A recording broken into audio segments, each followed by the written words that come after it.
Yeah.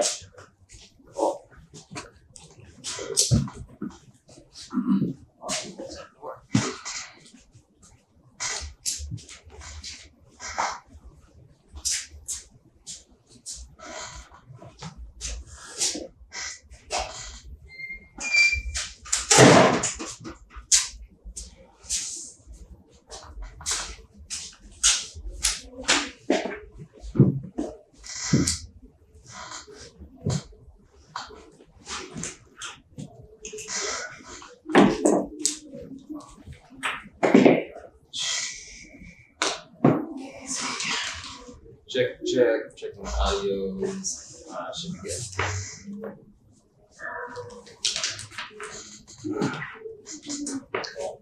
Cool. All right. Cool. Ladies and gentlemen, welcome to another episode of UnsolvedFearCast. We got a pretty big episode for y'all today. It's going to be deep at some points, so we just want to make sure that if you do need to take the time to stop, come back. That's totally fine. Please make sure that you're taking care of yourself, number one, taking care of the people that you love as well, and watching out for each other. But today, we are bringing back into the episode Mr. Scrooge. I know. Thanks for having me. Appreciate it, and yeah, definitely. Like you said, it'll just be good for us to be here for one another a little bit more, especially the way things are going, it's with this world. But yeah, politics, everything's just, I believe I don't think they're going to come save us anytime soon. It's up to us to help who we can, all we can. Oh, absolutely. I mean, we are in this together with only the people that we have. Got it. That's it. We reach out to who we can when we can, and we want to make sure that we are staying within our own self-preservation as well. This week's episode, or this episode in general, is kind of be revolving around some heavy topics such as substance abuse and self-harm.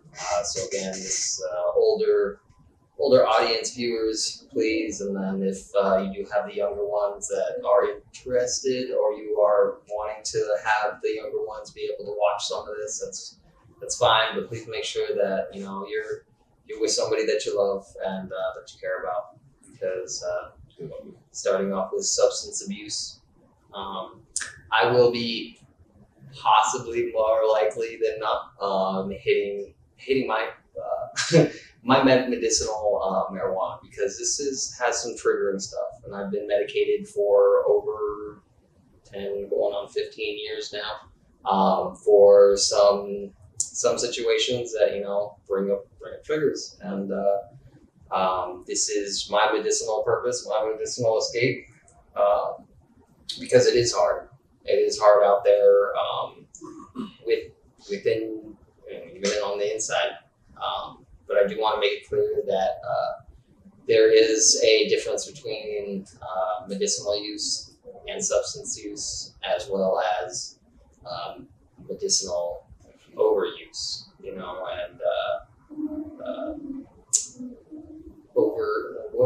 overkill, I guess that's a bad term for it, but misuse of substances is a huge problem, and that there's many people who have substances that are in their systems that they don't want to leave, whether it's from drinking to harder drugs, cocaine, LSD, mushrooms, smoking cigarettes, bro. That's a big one. Gosh dang. The most legal one, and it kills a lot of them. So I personally, I've growing up, had my fun. Tried some things here and there. But I'm not a heavy drinker. I'm not a heavy I have never tried cocaine. Never I feel that if I went down that road, I want to be Superman and jump off a building, or else my heart is just gonna pop. I don't know, one of those two, man. But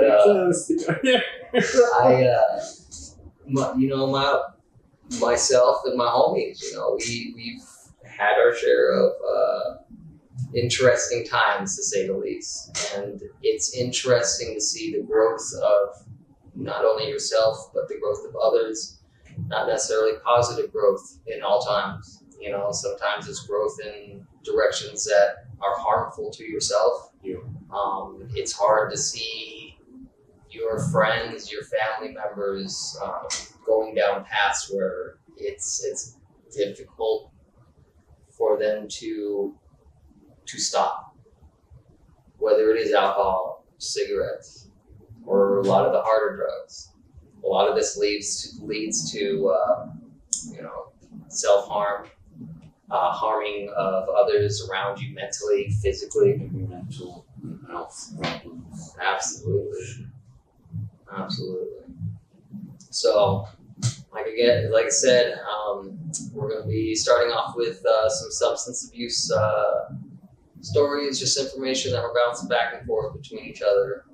But really what we want people to understand this episode is about is self-care. No matter what you're going through mentally, physically, know that there's people out there. Know that there's people there that are thinking about you, even if you don't think that they're not. There's people willing to help you. Whatever you are in your walk of life, just gotta look. There's resources everywhere. If you wish to, whatever it is you want to stop you doing much. It's a process, and you gotta give it. It's one day at a time, as they say in the program. Take it one day at a time, and that's all we can ever really do. But there is help. And there's plenty of places, if you don't have anybody that cares, there's numbers and places which we'll get into later a bit. I'll give some of those a little later. There's, if you don't have anybody you can talk to, there is numbers you can talk. Absolutely. Call and talk to, because I know I've been there. Sometimes you don't want to tell your family and friends, and you don't want them worrying, or you don't want to be judged, and sometimes, and I never thought about these hotlines like that till really on my way up here. I'm like, those things are in there for a reason. Yeah.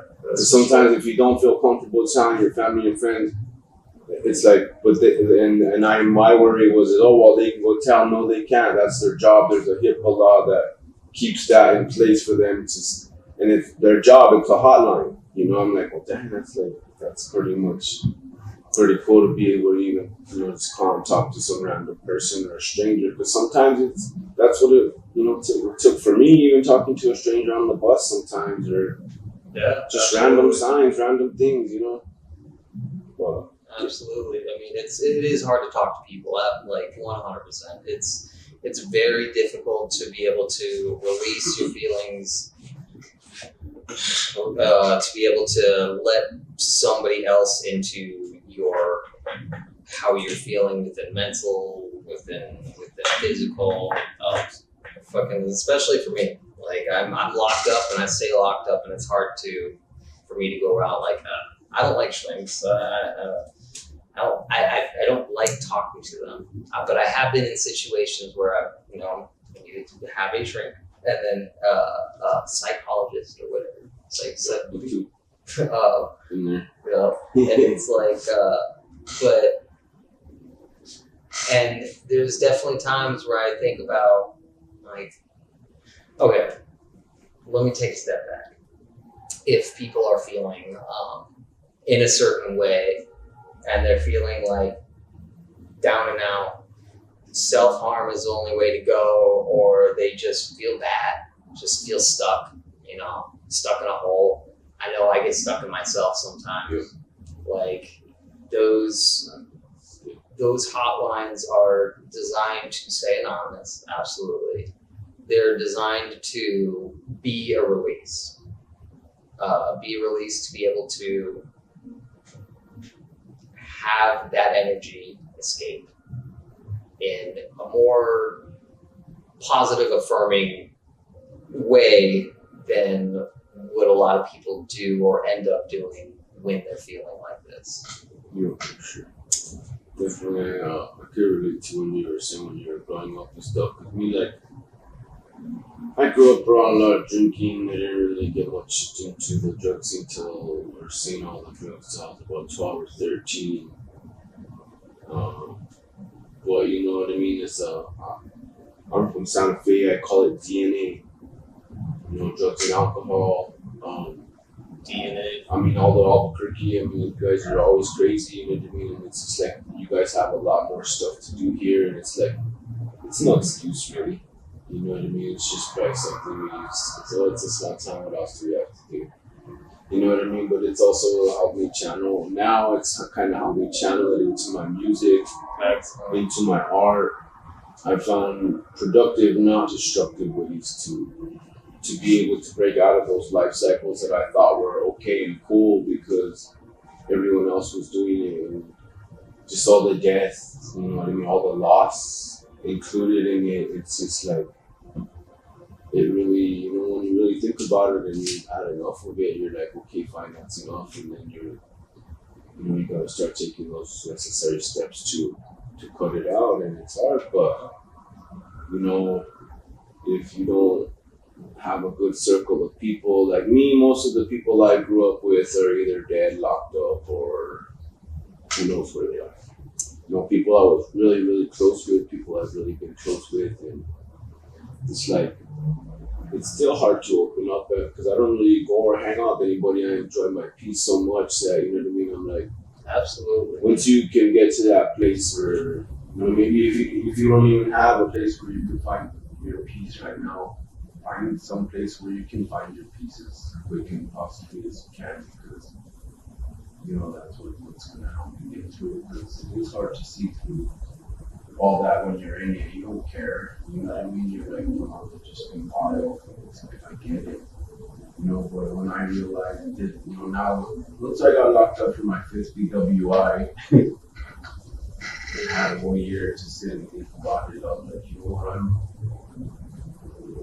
I was still trying to kill myself. Drinking, it kills everything, you know, muscle tissue, vision. And I was like, one time, like, did the study, the analytics, still like, oh, this hell, bro. I'm like, and we think this is cool. I'm like, we're just, well, like, I mean, I used to think, I'm like, I mean, yeah, I mean, in case if you could handle it in moderation, yes, of course, you know, I mean, everything, but I mean, if you could handle it in moderation to where it's not going to harm you, or, you know, if it's taken from you, of course, you know. So, like, when, especially as kids, man, like, you see growing up, no matter fucking small town, big city, little city, like, it will be around you, man. And so, like, these kids are growing up with, like, you've got experiences, I got experiences of just, like, at least for me, my personal experience is like, man, that looks fun. You know, I want to go do that, and, like, you know, those people seem like they're having a good time, you know, and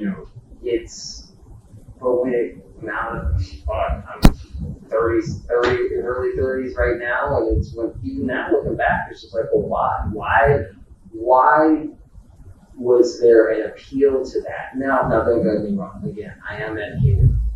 I would not be able to get through my day, my week, without some sort of. This is a physical escape, a physical and mental escape for me, and it helps assist with the pressure of my own fucking problems, and I wouldn't be able to handle it.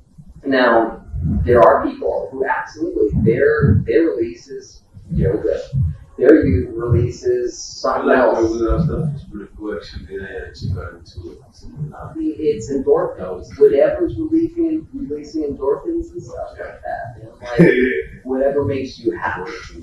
And so but I guess as a kid, like, you can't see that, right? Like, why are you wanting to party so much? Why are you wanting to bring that shit, you know? And growing up, you know, it's a problem, because even if you have the shittiest parents and the shittiest child up for bringing, or the best, with people saying, "Oh, you shouldn't do this," and let's go do something else. It's more so of just like a personal experience. What are you feeling in that time frame, and which outlets are you choosing? Is it exercise? Is it sports? Is it drugs? Is it alcohol? Is it cigarettes? Is it anything?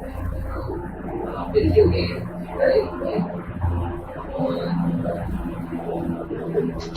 I'm already set the camera that take a break myself.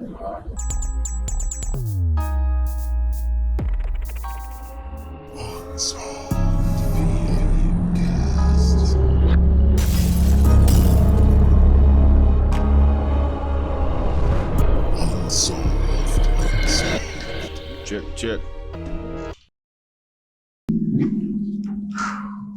Ladies and gentlemen, one more time, UnsolvedFearCast. Today, we're going to be running through some pretty heavy topics: substance abuse, self-harm, and we mainly want to get out of this episode at the beginning and at the end of just being aware of yourself and your self-being, your self-happiness, as well as reaching out to others, because everybody's got feelings. Everybody's got the good times, bad times, Problems. That's it. Today in the studio, we got Mr. Scrooge. Is that right? Hey. How's it going? Thanks for having me on the subject, and I'm glad you brought it up when you did, because I thought about it and I was like, yeah, let's do something. But yeah, definitely, just the way the world is right now, I figured we'd speak on a few topics that, can be bad for us, can really be bad for a lot of us, and can be good for some of us, But definitely. We were going over substance use versus substance abuse. There is a difference. I think there's a difference. I don't know. Some medical person will probably say it's the same shit, but I have and am medicated, have been for almost going on 15 years now. I got my own issues, and that's why I partake. But again, it is a release for me. Everybody's got their own release, needs a release, whether it's drawing, yoga, exercise, football, the gym, alcohol, the gym, cigarettes. It's all about trying to have some sort of release from the pressures of the world around us. There's pressures everywhere: school, work, family, life, bills, health. What's coming around the corner. People get stuck in the past. And people get sucked up in certain situations, and in the long run, it comes down to how are you trying to better yourself, and if you can have outreach towards people, the lives around you. Yeah, and have that love, because you give love out, you get it back. 100%. Definitely. Attractions, laws of attraction, those are a big deal. It's kind of like, even in, like we were just saying, it's like we can't really blame nobody for what we saw and what we decided to take into our own, and do, and then experiment with, what I mean, was what I mostly did, is experimented, and I've experimented with pretty much just about almost all of the drugs out there, except for those blues, and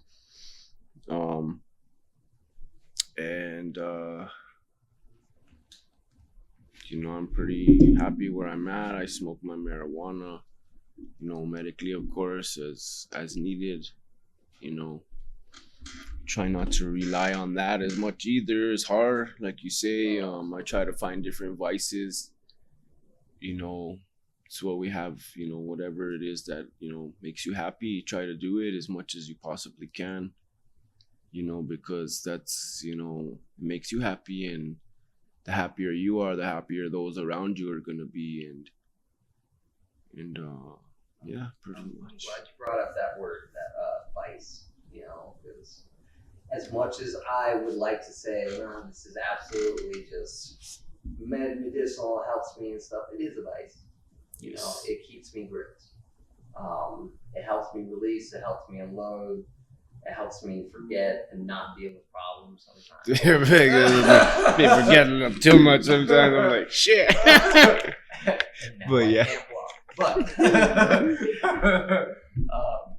it is a vice, and it comes down to like, you know, this is everybody's got different pathways in life, everybody's got different releases, everybody's got vices. has different vices, everybody's got different holds, you know. Some people can let go and say, no, I'm good. Some people can't.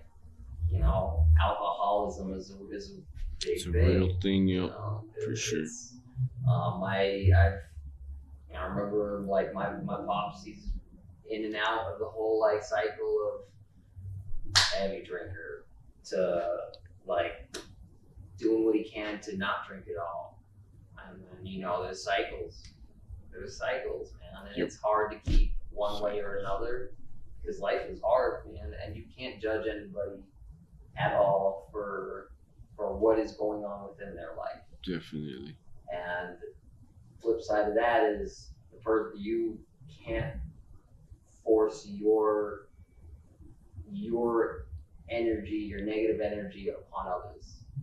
Like, it's having those situations or having those vices, you know. You do you, bro. You do you, girl. Whatever.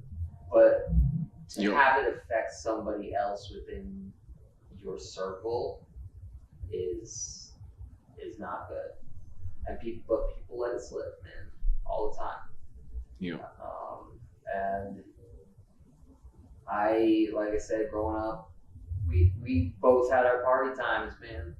We both did our fun shit that we probably shouldn't have done. I have a couple missing holes in my brain cells, you know, because fuck, man, I for a time period I was like, I really like ecstasy. And it's like, you know what, like, you live, you learn, you grow, right? Yeah. But it was mainly I was using these vices because I was in a state of mind of I wasn't as positive as I wanted to be upon myself, and I inflicted self-harm through substance abuse. Do you think it was maybe like how do they say? Because everyone else was doing it, like you wanted to do it. Like peer pressure. Yeah, there you go. That's all. So like I believe I'm pretty good about like peer pressure. All right. Like unless it comes with cigarettes. Huh. No, but like I've never done cocaine. Like I've never tried heroin. I'm not going to.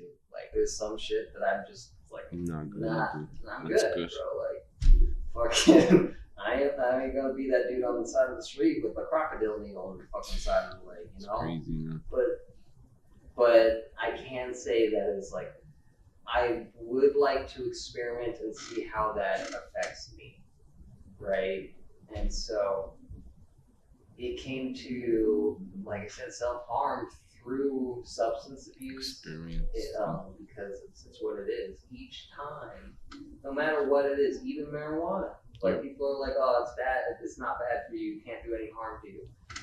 You are destroying lungs, bro. Like you sure can. Like